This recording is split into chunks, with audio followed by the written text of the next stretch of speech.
So if you look back at the history of humanity, or if you look at what's left of indigenous people, you quickly come to understand that human beings evolved to live in small, what we call human scale, for a good reason, small groups of people, face-to-face communication, the experience of being in close communion with other people.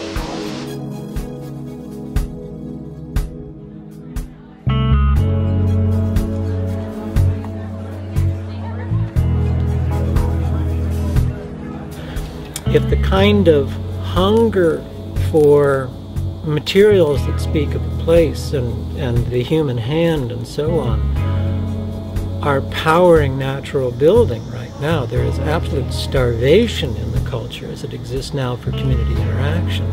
And so it's a tremendous need waiting to be met. You know, we have all kinds of synthetic substitutes, if you will, for community now. These things where people try and get together to do things. But the ability to walk out your door and get your required daily dose of human interaction with people who aren't part of your nuclear family is absolutely going unmet. And so that's why that the work that's happening up in Portland with the Village Building Convergence and City Repair and so on excites people so much, because it is the ends toward which natural building was ultimately meant to be the means.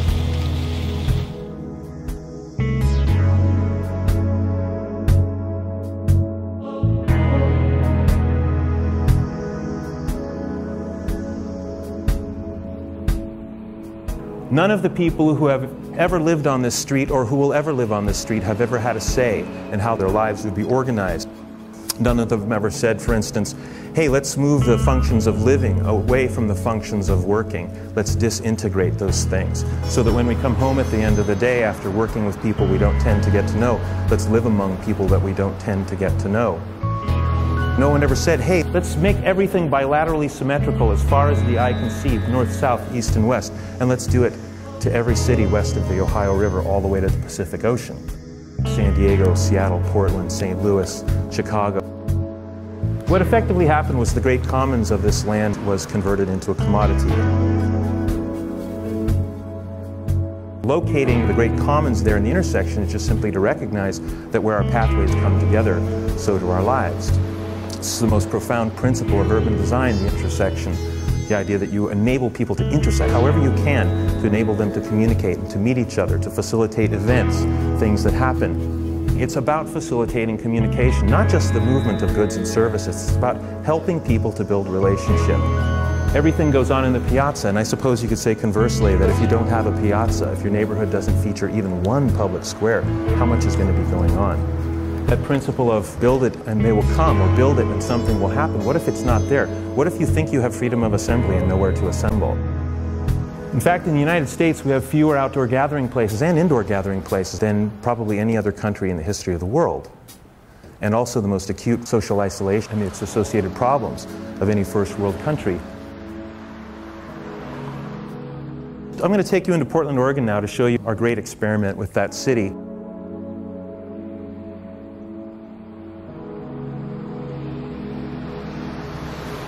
We looked at the city as a whole. We compared it to village-based cultures that have many more gathering places and ways to connect. We noticed by these comparisons that Portland alone was missing between 1,500 and 5,000 outdoor public gathering places. So we thought, okay, let's put one of them back and just see what would happen.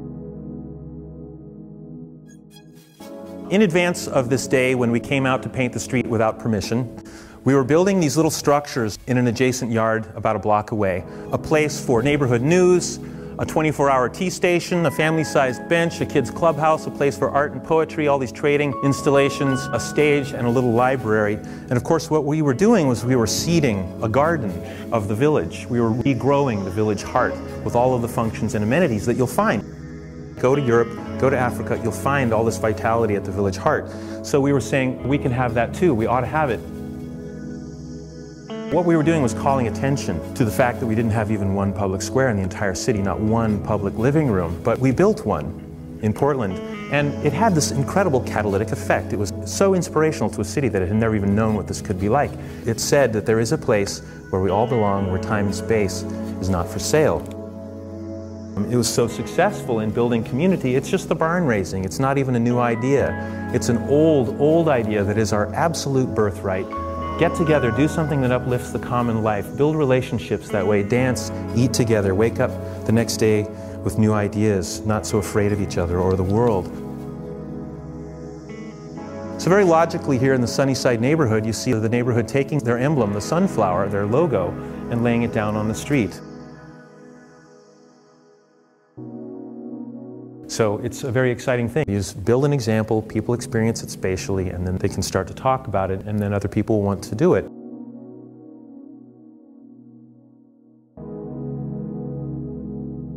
That location doesn't even need a stop sign. People just come to a stop or they slow way down. The way we understand the effect is that they can see from a distance that it's different from everything else. So place is used to calm traffic instead of barriers. And it just calls out that people might be present.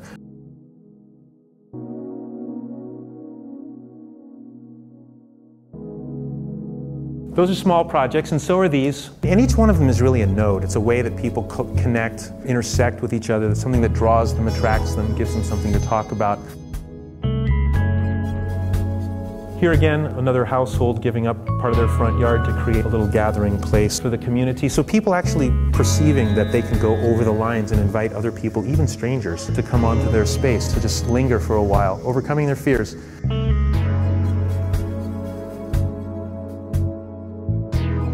This is called the Memorial Lifehouse, where a young man named Matt Shekel was crushed by a large truck that went through this stop sign. His bike was locked to the base of the stop sign, and people kept bringing flowers and mementos. And he was very popular in the alternative transportation culture. His mother would come and sit on the corner and cry. And finally, one of the neighbors, the woman who lives on this corner, who had held Matt when he was dying in his last few moments, she came out and invited people to just take a piece of her property and make a memorial to Matt's life.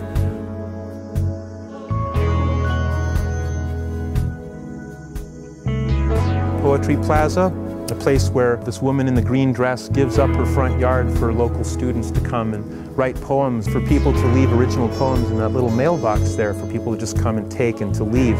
So this is where people are saying, I can give up this space that I have and enable other people to access it.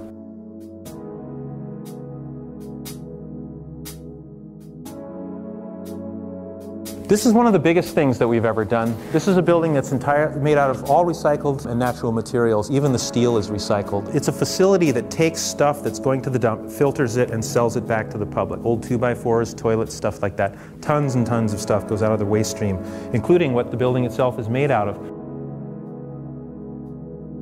But it's just profoundly important to embed our new understandings and visions and awarenesses as a society in the physical landscape around us so that we can see that our understandings are shared and that the world is changing.